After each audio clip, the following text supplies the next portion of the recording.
Hi everyone, welcome back to Chelsea Fan TV and welcome to a new episode of Round the Corner. It's a new episode, but it's the penultimate Round the Corner episode because Chelsea only have 2 games left this season.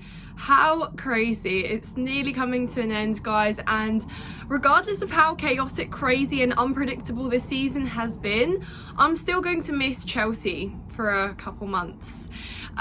It's mad to say, but we could actually have a decent end to the season and it's not going to be all bad. I know a lot of people have said end the season. We pretty much said it back in March when things started going south, but I'm seeing a lot more liveliness in our games. We've looked like a team in the recent sort of month or so, and it's just exciting to see what this Chelsea team, now with the returning players, can go and do in pre-season, how we can come together, how Pochettino can apply that approach from last season when he arrived just before obviously the season kick-started, and see who fits where, how we can integrate, and we can now really just start from scratch pretty much. I hope you like my giraffes and my weird collection of random photos I have there with John Terry and Petr Cech, 3 giraffes, Reece James, Thiago Silva, our Champions League win, our stadium, and Chilwell. Yeah, it's an interesting one, but enjoy that. I just wanted to film here because the sun's great. It's a nice day, so yeah, switching it up a little bit. But anyways, to get back into the game and how I think we will approach this one. Obviously football is going to be entertaining. I'm filming this in the morning of Tuesday, so obviously City and Tottenham will go head to head in what's going to be an entertaining match that literally the whole world's going to watch because it's a big one. But obviously the press has not happened yet, and I'm hoping that we're not going to have any surprises, no injuries, no new players going and undergoing assessment and all of that crap. We've had enough. I am so happy that we've got Reece James back. He made a statement return with that assist for the winner, Nicholas Jackson, against Nottingham Forest. At the end, we took the 3 points home. It was difficult, but we got it done. And frankly, that is just why Reece James has been so heavily missed, captain on the pitch. But is it a step too far to be starting him in this game? I think yes, guys. At this point, I'm terrified.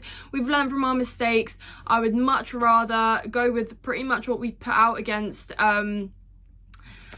Nottingham Forest and pretty much what we did against West Ham because it worked. There weren't too many changes. I would, however, though, consider starting Malo Gusto because I think he could potentially be the fitter right back, and maybe he is ready because he has been available for selection a little bit longer than Reece. But that being said, I am also a little bit hesitant because, again, there you go. In hindsight, when you look back and think how much these players have been in and out due to injury, you are a little bit more apprehensive to them playing and starting.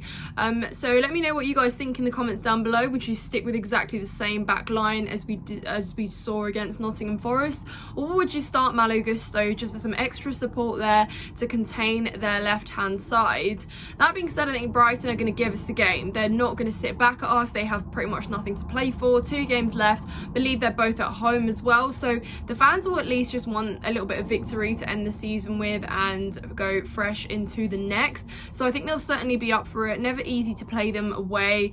Yeah, we learnt that last season, didn't we, when we went there and visited. So hopefully this could be a little bit of a different game. I think it'll be high scoring once again. I think we're up for it. We've been conceding, we've also been scoring. I don't think that changes, and we've already broken the records for goals conceded in a single season at our club. So what's a few more gonna do? I mean, it sounds bizarre to say, but guys, I just really want the win now more than anything. So it's like, go out there, win, but also I want to see a bit of a performance, you know. I want to be excited about the way we play. I want to celebrate some goals. Yeah, I mean, we've got 6 points up for grabs now, and we know how crucial they are because we've got our eyes set. We've 6 points to take. We want 6th place. Can it happen? Is the ultimate question. But yeah, guys, I feel good. Equally, it could come crashing down. I think even a draw, some fans would probably say, against Brighton, if they play well at home, is probably not going to be surprising. Like, our pattern this season has just been win, lose, draw, win, lose, draw, win. So considering we've won, you know, our last games, it wouldn't be so surprising that we draw this one, but I hope it won't happen. But obviously with the speaking of returns, you've got Christopher Nkunku, who is now back and available in selection. Is he fit to start though, is a good question, and I think Poch is probably going to be a bit reluctant to start him. I just don't think he will change too much really, so we'll see Gallagher alongside Caicedo, who's really been improving, putting shifts in. He's obviously going up against his former club Brighton, which will add a little bit of spark, and yeah, I just think it will make things a little bit more interesting. How he copes in midfield, it's going to be a key part on how we transition and progress further up the pitch through our midfield.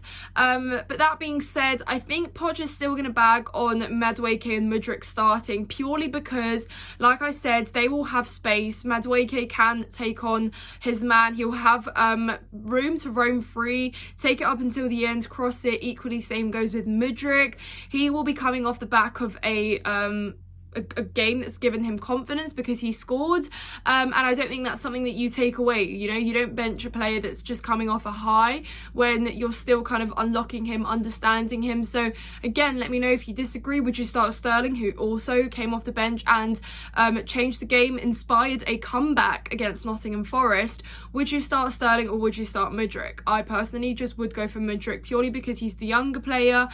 He did start and he deserves to probably start again. We've seen that Sterling can be effective off the bench, so at least you've got that choice there, some solidity on someone that you can trust to come off the bench and switch it up if you do need switching up. Nkunku as well is going to be a talented sort of off the bench option, purely fitness and how he has been, I'm not too sure. Then that calls for Cole Palmer and obviously Nicholas Jackson as well. There's no starting lineup without Cole Palmer, so I don't need to justify that one. We all know I want him to score a hat-trick, guys. Yeah, I think we're all obsessed with Palmer scoring.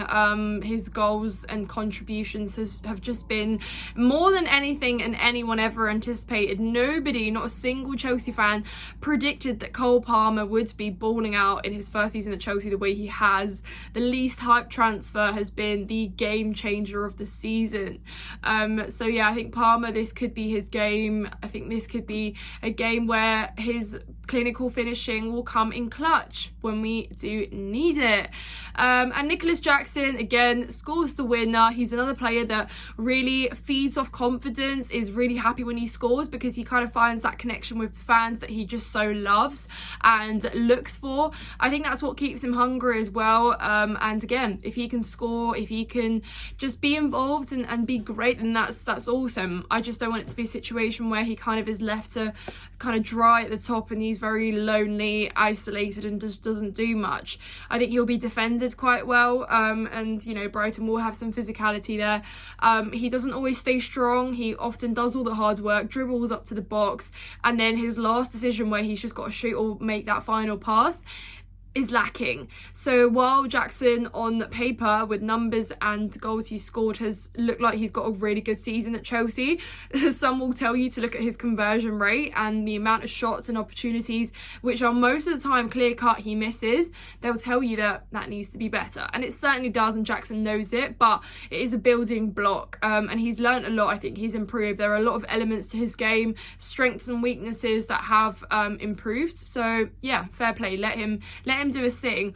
Overall, I feel optimistic. I don't know if that's just because I'm excited and I just want to make the most of the last two games we have watching Chelsea. The season literally ends at the end of the week, and I just want us to finish off on a high after 2 years of suffering and going through so much ambiguity, change and whatnot. It'll be a great lift in the club, and most importantly, to address the elephant in the room, Thiago Silva is going to be leaving. It's going to be goodbye, and I know a lot of you have said to me, Nina, it's not goodbye forever. It's still going to be a sad goodbye, guys. Sunday is going to be a tough day for me. I could cry. You might call me dramatic.